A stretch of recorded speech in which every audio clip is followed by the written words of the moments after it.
Magandang umaga, Bagong Pilipinas. Narito ang Police News Express sa oras na ito.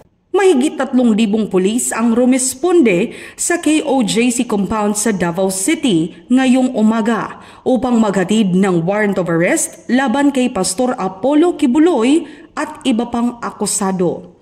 Matatandaan na si Kibuloy ay nahaharap sa mga kasong child abuse, sexual harassment at human trafficking na isinampa sa mga korte ng Davao at Pasig.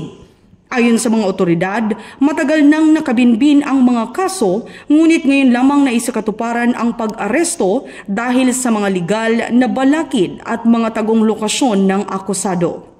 Ang operasyon ay isa sa pinakamalaking isinagawa sa rehiyon at naging maingat ang mga otoridad upang masiguro ang kaligtasan ng mga sibilyan sa lugar.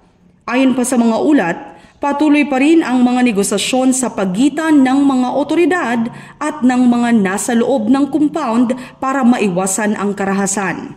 Samantala, patuloy pa rin ang pagbibigay ng detalye ukol sa insidenteng ito. At para sa iba pang mga napapanahong balitang pampulisya, laging tumutok sa Police News Network, alagad ng batas, tagataguyod ng balitang pulis. Ako po si Patrolwoman Melanie Mapa para sa Police News Express.